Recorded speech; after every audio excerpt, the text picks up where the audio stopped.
I'm Tanya Walker.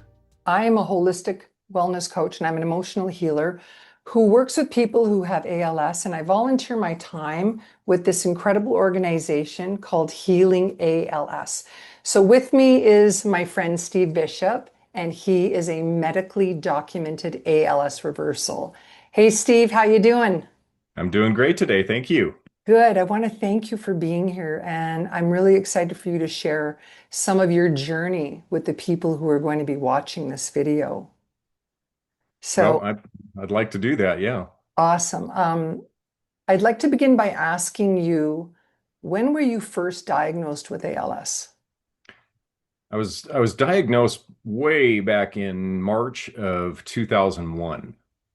So Oh, this has been quite the long journey.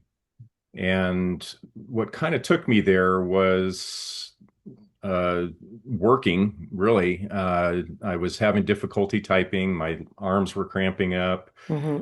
uh, just things that started raising a bit of an alarm. I was 35 years old at the time, and I just thought, okay, well, mid 30s, this is what getting Wow. older is like. Right. And I think that's pretty common among ALS patients. They start experiencing some initial symptoms and thinking, what am I crazy? Am I imagining this? Yeah. And enough built up to where I went to go see a hand surgeon, and I thought maybe I had carpal tunnel syndrome from Mm, typing so much, or maybe a torn tendon in my arm or something sure. like that. And I went to see a hand surgeon. The hand surgeon looked at it very briefly and immediately referred me to a neurologist without telling me necessarily what he suspected. Okay. And I went, and right in the middle of the exam, he thought I had motor neuron disease. And I went home and I looked it up, and Lou Gehrig's name would pop up. And I'm like, whoa, this doesn't sound very good. Right. And, it was discouraging. And I did my best to cope. Of course, went down a negative path Sure. and did the Google searches and everything. But very quickly, I just started trying to figure out what was going on. Right. Physically, I was experiencing severe weakness in specifically my right arm and hand, Yeah. fatigue, uh, going up the stairs, felt like I was skiing for the first time of the season without training, Right. things like that. And that slowly progressed to where I would use a wheelchair part-time Okay. to conserve energy, or to take my young son, my 3-year-old, to Disney World Yeah. and use an electric scooter. Uh, Typing was just very, very difficult because my arm would fatigue out, and it felt like my arm was about 50 pounds. Yeah. And I lost muscle in my legs, specifically my thighs and in my shoulders. Hmm. And I would have difficulty, reaching above my head, and even simple stuff like changing a light bulb overhead or something, because my arms would start shaking. Sure. So would you say Um, that this is when you were at your worst?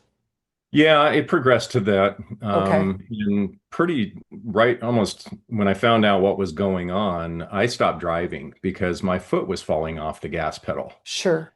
And I really thought to myself that, I don't want to hurt myself for sure in a car. And God forbid I hurt anybody else. I'd never forgive myself knowing what was going on. Right. So I didn't drive for 10 years. Okay. And that was it. I was blessed because I didn't lose anything 100%. Hmm. Um, so in this ALS world, that is a victory.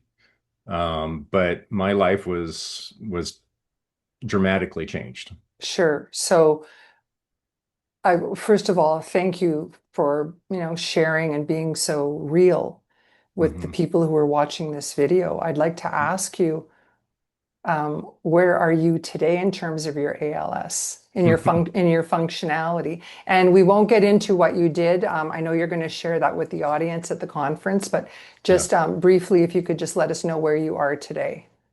sure. I think the biggest thing is after 10 years, I started driving again. And what that was like is all I can tell you is I got my freedom back. Yeah, Uh, because when you lose that, it's very difficult to manage. Um, let's see.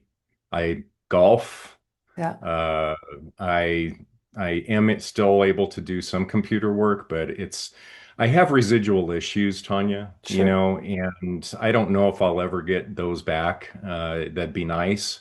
But if I stay where I'm at right now and the improvement that I've had, I'm very, very happy with that. And so driving again after 10 years and playing golf and you know, I think when people look at me, there's no recognition of ALS at all. No. And it's a phenomenal feeling to be able to do that. And I do my best to try and share my journey as much as possible.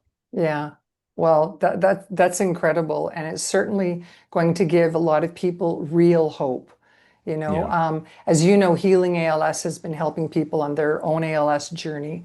yeah, They've developed the 47 steps to healing, which, are some proven action steps that people can work through on their own.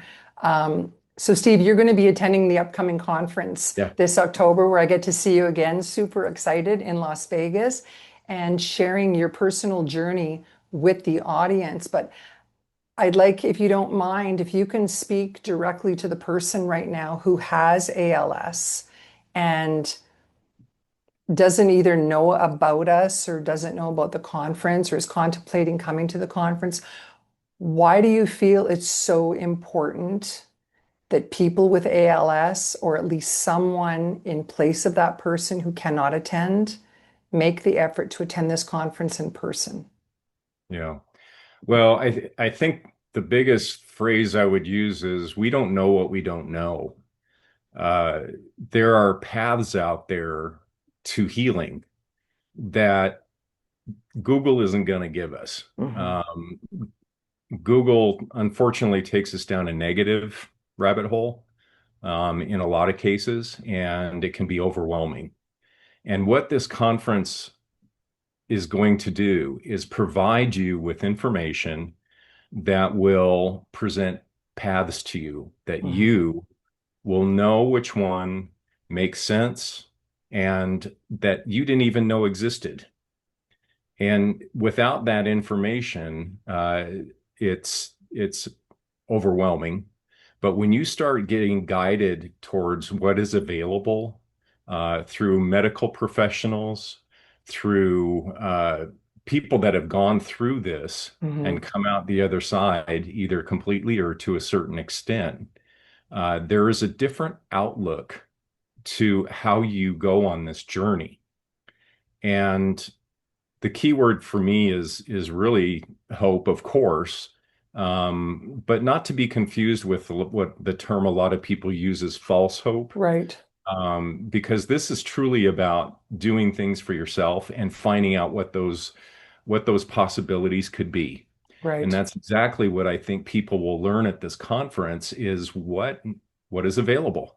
What paths are available to me that I can choose by myself that resonate with me that I can walk down and make a difference in my journey. 100%. Thank you so much. I couldn't agree with you more. I was at the last conference and I personally learned so much valuable information that it for myself was instrumental Hmm. in reversing Graves' disease, Oh, which wow. my endocrinologist was shocked at. So, yes, this can benefit everybody. Thank you. Well, Thank you so much. I'd like to add on to that. I mean, absolutely. This conference is, of course, it's aimed at ALS specifically. Uh, but in all honesty, I mean, every chronic condition has a different path, and all our biologies are different to a certain extent. Hmm. So when we can find out what some of the root causes of these issues are and learn specifically how to treat those, Yeah, how mind-opening is that? right? Yeah. Yeah. 100%. Thank you so much. I want to say that you are an absolute inspiration to all of us, and you're living proof that real hope does exist and that the body can heal itself. So I can't wait to see you again in person at the conference this October in Las Vegas. If you're watching and you're interested, please go to www.healingals.org for details, and don't miss out on this incredible opportunity of education, real hope, community, and support. Steve, Hope to see you all thanks for there. being here. Thank you. Yeah, I hope to see everybody there, and don't hesitate.